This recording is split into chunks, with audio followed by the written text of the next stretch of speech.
are on the 4th Mega Man game already. Feels like it's only been a week since I started, but time sure is flying. I'm in unfamiliar territory this time around, yet if there's one thing I can say for this Mega Man game is that it wore out my fingers big time. I should mention that I'm going to be taking a look at Mega Man 4 on the Mega Man Legacy Collection through Steam, and just like with Mega Man 1, I'm not going to be taking a really hard look at controls. On a side note, however, I'm also upping my camera game a little bit, so instead of the crappy 640p you saw in the last video, this is somewhere in the semblance of HD. I don't know. But what I do know is that now I need to get a few posters or something because, well, this place is looking pretty barren.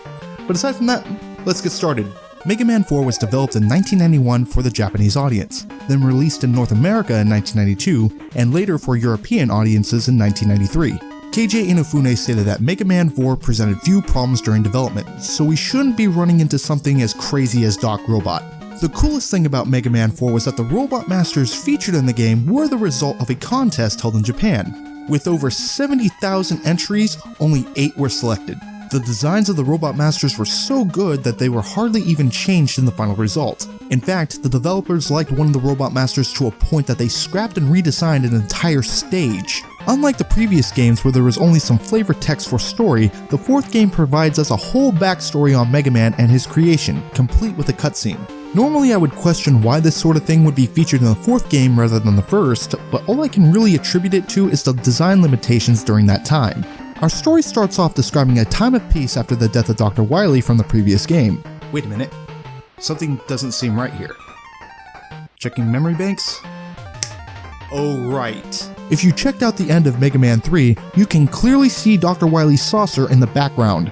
I'm certain that this won't have any significant impact on the story at all. And sarcasm. Of course the peace doesn't last. It never does, because some asshole named Dr. Cossack is doing assholish things like taking over 8 cities like an asshole. So Mega Man is once again sent to sort shit out.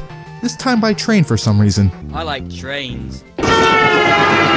As per usual of Mega Man games, we have a new list of Robot Masters to take on. The list of robots waiting for an ass kicking today are Toadman, Brightman, Pharaohman, Ringman, Dustman, Skullman, Diveman, and Drillman. Ringman gives you rings that act like boomerangs, though I suspect Sonic the Hedgehog to storm in whenever I use them. Pharaohman gives you a chargeable energy shot that can be launched at an angle. Dustman gives you the dust projectile which shatters into 4 directions upon impact. Drillman gives you an exploding drill, because all tools these days need to be explosive for some reason. Skullman gives you the skull barrier, which is very useful against these goddamn rocks and any asshole trying to swoop into you from above. Brightman lets you freeze enemies in place. Diveman gives you homing projectiles, which is good for when you need to run like hell.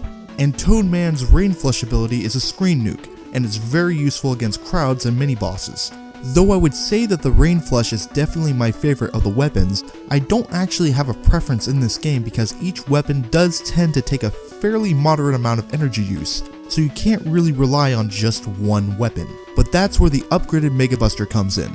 Mega Man's Mega Buster now has a charge shot to it, going up to a 3-level charge. This makes the Mega Buster very useful against enemies that can take a lot of abuse, and even the Robot Masters. Speaking of which, the Robot Masters have been toned down a little bit since Mega Man 3.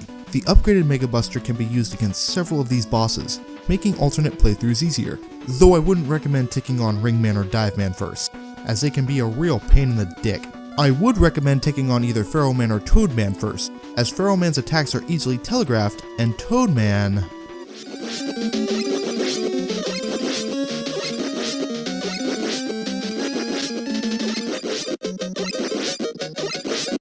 Might I interest you in the definition of insanity, my friend? E-Tanks are back and Rush returns with his upgrades, but unfortunately Rush Jet now railroads itself forward and moving up and down is pretty sluggish. There are also 2 hidden items in Pharaohman and Diveman stages called the Wire Adapter and the Balloon Adapter. And when I say hidden, I mean hidden. You would almost never think about checking these areas because they look either inaccessible or would kill you. These adapters are great though.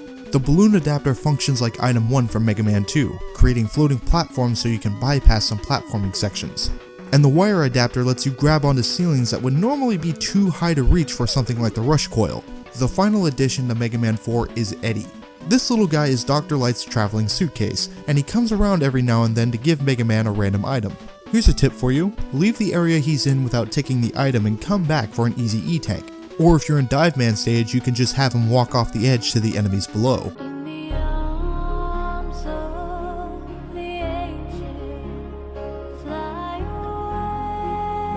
Now that we're decked out in new gear, we can take on Dr. Cossack and his castle in Moscow? These stages are pretty easy, especially with the upgrades and only a few minor annoyances here and there, like the occasional cheap hit. The bosses themselves don't really put up much of a fight either and go down pretty quickly, yet I do enjoy the designs as well as fighting them. And once they're done, we can take on Dr. Cossack as though we're in a claw machine that's trying to kill you. In the middle of the battle, Proto Man comes in with Dr. Cossack's daughter, whom was kidnapped by, you guessed it, Dr. Wily. Does that really surprise you though? So now we have to take on Dr. Wily as well. His stages aren't much harder, but the real hassle comes from the bosses. The Metal Daddy isn't that hard in concept, but his large size can get you stun locked for an easy defeat. But the Taiko Trash by far can fuck right off. There's a few reasons why it can fuck right off. Number 1, its projectiles are large and easy to get hit by. 2, you need to hit him from these small rotating platforms that's easy to get hit off from. And 3, you need to be really fucking precise. His hitbox is so small that it's nearly fucking pixel perfect. This boss alone tripled my recording time on this stage just because all my attacks were just a couple fucking pixels off, causing them to be deflected. Next, we can finally take on the Wily machine. Stage 1 is laughably simple, but stage 2 requires you to use the explosion from the drill bomb to hit the machine's weak spot, which is easier said than done.